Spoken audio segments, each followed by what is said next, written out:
휴대폰이 울리고 와너는 친구가 보낸 전화 알림을 보고 심장이 쿵쿵 뛰었습니다. 리터 걱정하며 대답했습니다.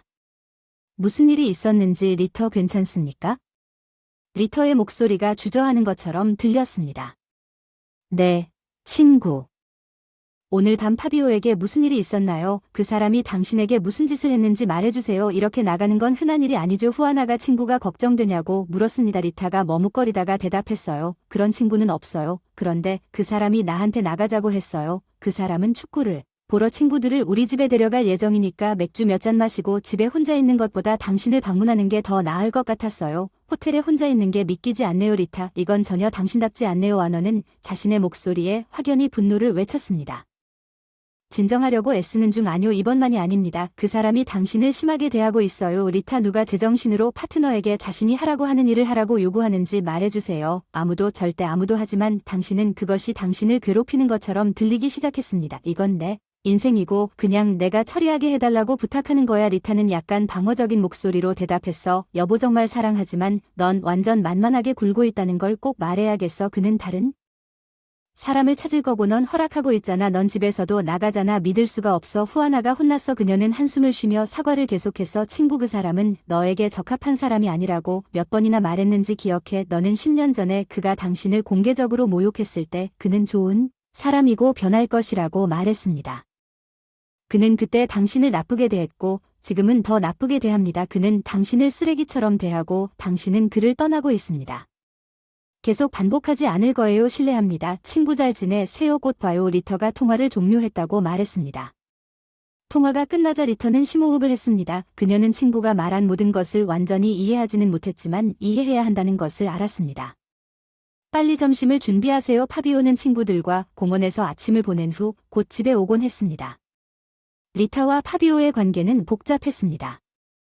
그들은 11년 전 그녀가 행정관으로 막 졸업할 무렵의 파티에서 만났었습니다. 리타는 학구적인 타입이었고 파비오는 공부를 잘하는 타입이었습니다. 반면에 스포츠와 파티에 전념하는 평범한 학생이 있었습니다. 파비오와 그의 친구들이 누가 먼저 그녀와 춤을 추게 할 수 있는지 내기를 걸었을 때 그들의 길은 교차되었습니다. 파비오가 그녀에게 접근했고 시간이 지남에 따라 그는 그녀가 깨닫는 것과 사랑에 빠졌습니다. 리터는 단순한 파티 동반자 이상이었습니다. 시간이 지나면서 파비오는 리터가 그에게 금광이라는 것을 깨달았습니다. 그녀는 리터가 그에게 금광이라는 것을 깨달았습니다. 그녀는 리터를 돌봐주고 심지어 그를 위해 물건도 사주었습니다. 그들은 결국 약혼하게 되었습니다. 리터는 좋은 직업을 얻었고 그들은 집을 샀습니다. 그러나 파비오가 거리를 두기 시작하고 친구들과 함께 있기 위해 공개적으로 리타를 모욕하기 시작하면서 그들의 관계는 수많은 어려움에 직면했습니다. 사랑의 눈이 먼 리타는 계속해서 그에게 매달렸습니다. 결국 파비오는 일을 그만두고 리타가 모든 가계비를 부담하는 유일한 생계를 꾸리는 사람이 되었습니다. 이제 리타는 33세가 되었습니다. 아름다운 결혼식을 치르고 집에 빚을 갚겠다는 그녀의 꿈은 여전히 마음속에 밝게 타오르고 있습니다. 그러나 파비오는 현재 상황에서 완전히 편안하게 지내며 그녀의 욕망을 웃으며 일축했습니다. 결혼 파비오는 종종 이렇게 말하곤 했습니다. 당신은 나를 위해 요리를 하고 결혼 의무를 이행했습니다. 그는 웃을 텐데 왜 결혼 생활에 신경 쓸 필요가 없나요? 리타의 꿈은 그녀의 생각과 결코 멀지 않았지만 파비오의 말이 그녀의 마음에 울려 퍼졌습니다. 부모님과 친구들은 자신의 걱정을 표현하는데 주저하지 않았습니다. 그들은 파비오가 자신의 꿈을 결코 이루지 못할 것이라고 이상화했으며 그는 단순히 게으르고 배려심 없는 파트너일 뿐이라고 믿었습니다.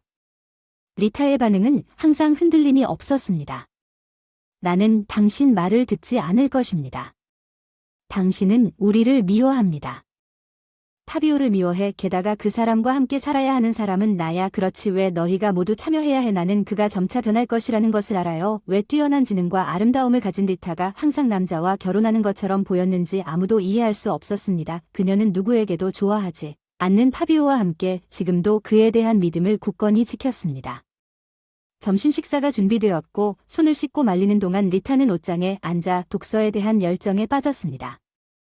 그녀는 영웅적인 남자들이 여자를 소중한 보물로 여겼던 낭만적인 열정의 이야기로 가득 찬 책에 빠져들었습니다.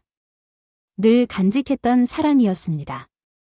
파비오는 집에 돌아와서 즉시 책을 읽는 것을 문제 삼았습니다. 책에 쓴 것은 정말 어리석은 일입니다. 이 책에 쓴 돈으로 식당에 새 텔레비전을 살 수도 있었을 텐데요. 좋은 아침이에요. 음식을 드릴까요? 리타가 상황을 완화시키려고 대답했지만 파비오의 좌절감은 커져만 갔습니다. 그거 나한테 서빙해달라고 해 여자 그래서 내가 돌아온 거야. 배고파 죽겠어. 리타가 테이블 위에 접시를 놓았고 파비오는 분명히 불쾌한 표정으로 그것을 쳐다봤어. 너 이거 나한테 서빙하는 거야? 내가 어떨 것 같아? 사랑해. 우리가 아직도 돈을 내고 있다는 걸 알아? 집 밖에서는 쉽지 않은 일입니다. 리터가 부드럽게 설명했습니다. 당신이 책에 돈을 쓰지 않았다면 어쩌면 우리는 이런 상황에 처하지 않았을 것입니다. 파비오는 이제 거의 소리 지르듯이 말투를 반박했습니다. 반대편 목소리는 지메나 리타는 지메나야 아까는 정말 미안해. 우리는 대학 시절부터 친구로 지냈는데 이제 거의 15년 동안 너한테 그런 말을 하지 말았어야 했는데 집을 떠나서 무슨 일을 겪고 있는 거지? 어느 날 곧 그의 필요를 충족하기 위해 모두 따로 사는 것은 옳지 않습니다. 우리가 공유했던 행복한 순간을 기억하십시오. 당신은 너무 달랐습니다. 리타 그리고 이제 당신은 지쳤고 그는 당신의 비용으로 생활하고 있습니다. 사랑합니다. 그리고 생각해. 보세요. 어쨌든 당신이 머물 곳이 필요하다면 나는 여기서 당신을 기다리고 있을 거예요. 히메너의 말은 리터의 가슴 깊은 곳에서 울려 퍼지는 감동을 주었습니다.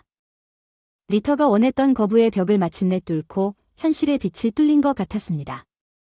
파비오에게 밖에 나가지 않겠다고 말하려고 했지만 마지막으로 그에게 반항하고 그가 그녀를 학대했던 기억이 그녀의 마음속에 어렴풋이 떠올랐습니다. 그녀는 계획을 세워야 한다는 것을 알았습니다. 몇 시간이 지났고 리타는 조심스럽게 준비를 했습니다. 파비오의 관심을 끌기 위해 그는 그녀의 행동을 눈치채지 못한 채 방에 있었습니다. 그녀는 그녀의 가방 지갑과 책들이 들키지 않도록 발코니에 숨기려고 했습니다. 그녀는 그가 그녀에게 발코니에서 담배를 피우라고 지시했던 것을 기억했습니다. 비록 그가 실내에서 계속 담배를 피웠음에도 불구하고 그녀는 그것이 그녀의 소지품을 위한 안전한 장소라는 것을 알았습니다. 발코니에 모든 것이 준비되어 있는 동안 그녀는 책을 읽기 시작했습니다. 저녁이 되자 오후 7시쯤 그녀의 친구들이 도착하기 시작했고 그들의 시끄러운 수다도 들릴 수 있었습니다. 집 안은 다소 산만했지만 리터는 책을 계속 읽었습니다. 하지만 밤이 8시쯤 되자 그녀는 휴대전화 손전등의 희미한 빛 때문에 책을 읽는데 어려움을 겪고 있었습니다. 자연히 전화를 걸어 화장실을 이용해야 했습니다. 그녀는 선택의 여지를 저울질했지만 해결책을 찾을 수 없었습니다. 화장실에 가는 유일한 방법은 손님이 있는 방을 건너는 것이었습니다. 그녀는 어떻게 해야 할지 고민하는 동안 파비오의 새로운 친구가 집안에서 담배를 피우는 것에 대해 그에게 말을 거는 듯한 이상한 목소리를 우연히 들었습니다. 리터는 파비오를 생각하며 웃으며 대답했습니다. 원하시면 라운지에서 담배를 피우셔도 됩니다. 그녀는 신경 쓰지 않습니다. 그리고 분명히 말씀드리자면 그녀는 내 아내가 아니라 내 여자친구입니다. 앤더도 함께 참석한 파비오의 오랜 친구가 끼어들었습니다. 걱정하지 마세요. 파비오 새 친구는 계속해서 파비오의 반응을 보면 이런 건 생각지도 못한 것 같다며 무시했고 앤더는 다시 뛰어들었다. 진심으로 자만심이 크다고 생각한다. 항상 이것저것 잔소리만 하네. 너무 지겹다. 파비오는 동의하며 다시 한번 웃으며 오빠 나는 그녀가 생일에만 이야기하도록 허용했고 그때에도 나는 그녀의 말을 듣지 않을 것입니다. 발코니에 숨겨진 유리한 지점에서 이 대화를 듣는 리터는 분노가 치밀어 오르는 것을 느꼈습니다. 파비오의 무심한 태도와 그녀에 대한 친구들의 경멸적인 말은 그녀를 충격에 빠뜨렸습니다. 상처받은 그녀는 그녀가 없을 때 또 무슨 말을 할지 궁금해하며 열심히 귀를 기울였습니다. 새 친구는 계속 대화를 이어갔습니다. 그러니 그녀가 생일에만 이야기하도록 놔둔다면 당신도 그 시간에만 그녀와 대화해야 합니다. 파비오는 분노가 치솟았고 그는 공격적으로 반박했습니다.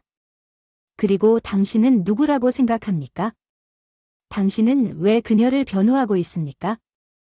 당신은 그녀의 남편입니까? 아니면 뭔가입니까? 그는 자신의 주장을 강조하기 위해 욕설을 사용했습니다. 그러나 새 친구는 자신의 입장을 고수하고 파비오의 폭발에도 굴하지 않고 계속해서 자신의 관점을 옹호했습니다. 나는 그녀를 개인적으로 알 필요가 없습니다.